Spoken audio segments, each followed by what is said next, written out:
So once again, in the depths of winter, it is constantly raining and I am just about ready to rage quit and start all over again on a new patch. But that would suck because I would lose all my progress on this game, all my buildings, and all my gardens and setups I've already done. I mean, sure, I could do it smarter and tighter if I started the game, but really you want to get further into the game when I've done so much planning already based on assessments I've been able to make from actually being here, not from dreams of what will be. The fact that at times it feels too big and I've sunk all my money into this place are actually good signals that I have created a challenge that will draw me on over time. I will rise to it. But part of that is where I am now is pretty frustrating. I am working on the place on my own. I don't have much money to stimulate activity. It's winter and it's hard to get any momentum. But this is grand strategy and that means it's war. Anyone who knows grand strategy knows that the reality of war is grinding out the stalemates that take hold because everything is at stake. The complexity of the game has begun to open up. That the enemy that I can see in front of me is the weeds growing all around that must be destroyed, because reality is there are many new unseen enemies and opportunities, and they're emerging to confront me. But as it's winter, I don't really have any big news to update. It's a chance to drill down into some of the process ongoing with our various projects we are nudging forward. So first it's time to do an update check of the inventory for a weapons upgrade.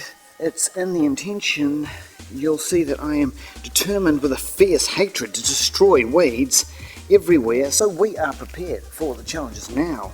Looming ahead, you have unlocked new weapons, the shears, the weed eater, and the electric mower with the 19-inch blade.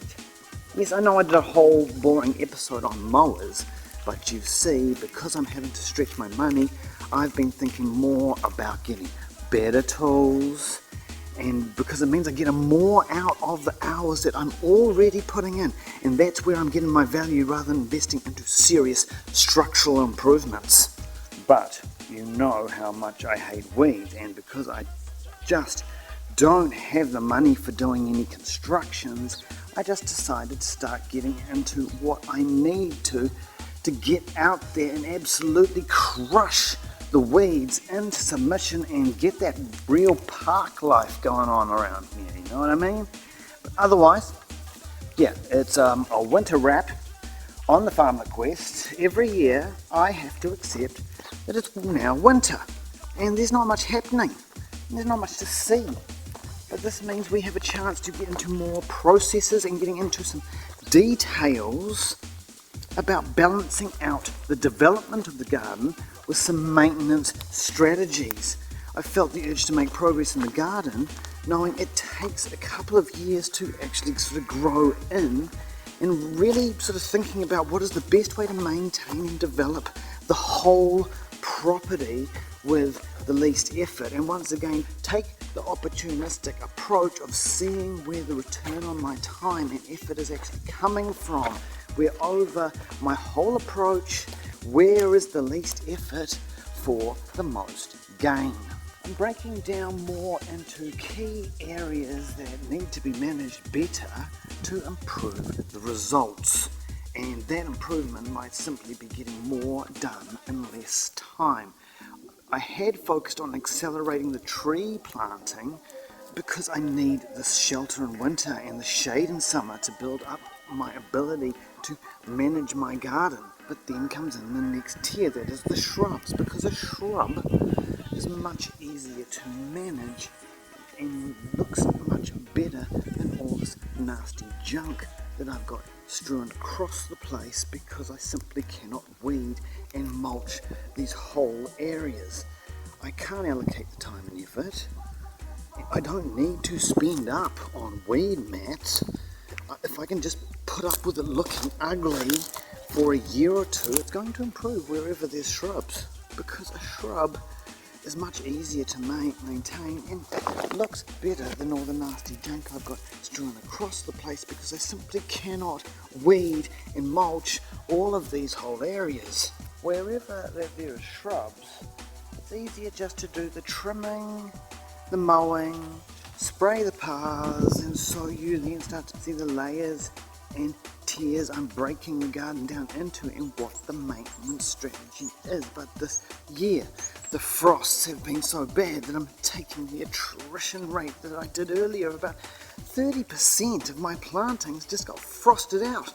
Even some of my raspberry plantings just got turned into popsicles, and what you see out here is that it's always something. Last year it was endless rain and floods. The year before, well, there was a drought. And don't forget the year my cabin blew straight apart in the wind. You never know which attack is coming at you with your farmlet, but I'm doing these videos to tell you, you need to know every attack the enemy has in their arsenal. So of course so many things I do could be fixed if you just want to throw money at it, but that is not the spirit in which I tackle things. I like to see the energy created when money moves off my property into my bank and then out of my bank and back into my property. And at this stage I'm more focused on efficient actions than more powerful and intense action, because I'm holding back my energy to scale when it's opportunistic in terms of the time and the money. When I see potential in something like these raspberries, I put more into it, but it's a long build up.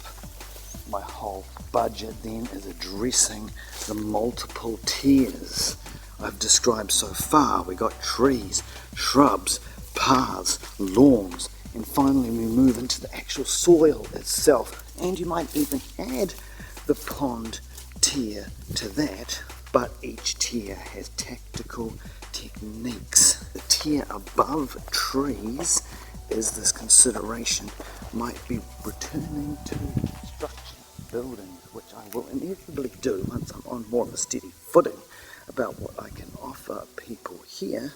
I mean, I've had to get real about the fact I don't have enough to offer the kinds of people I would want to come here.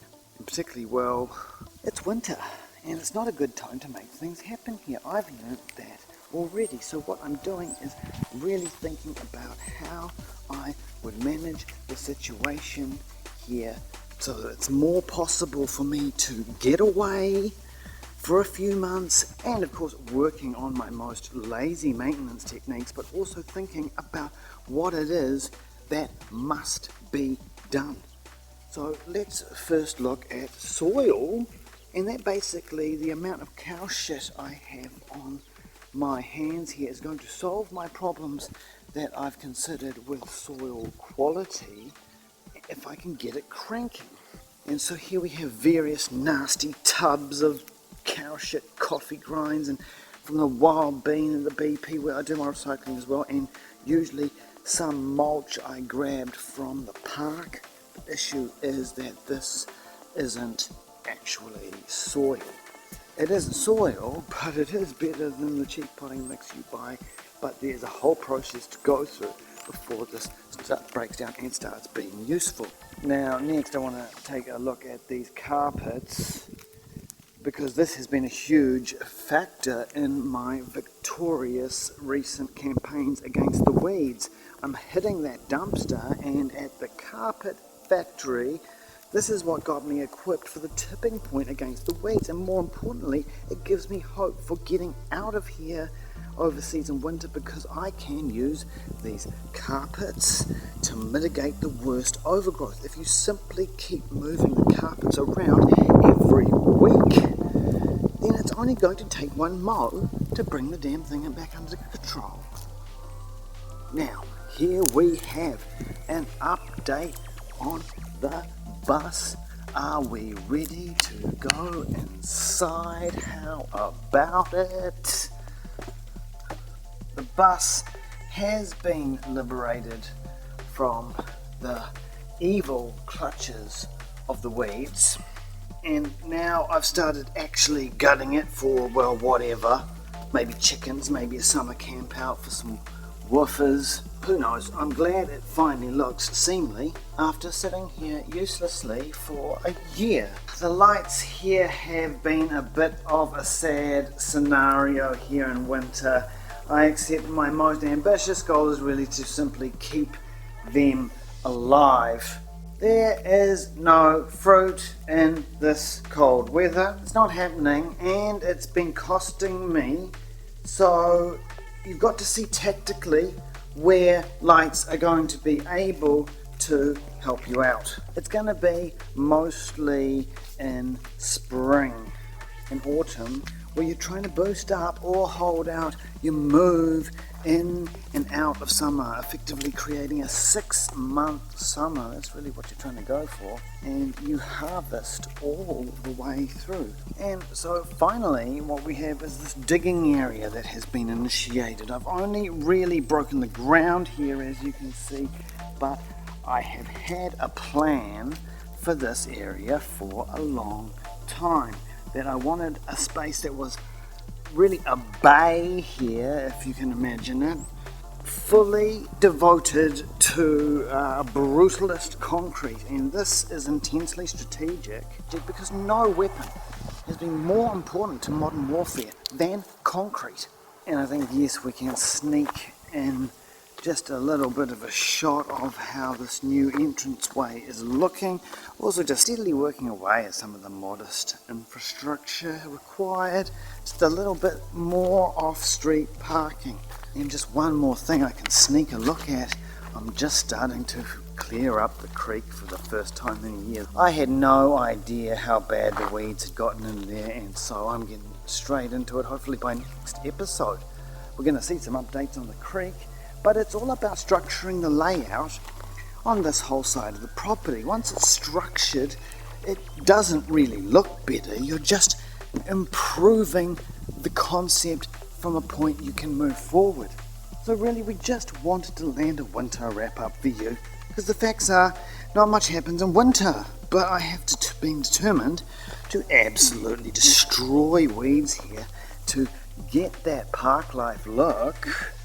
And by investing into new tools, I've been victorious on the field of battle, which is essential because new challenges and new adversaries loom up to threaten the dreams of power and might that are held dear in the heart of my little farmlet right here on the Farmlet Quest.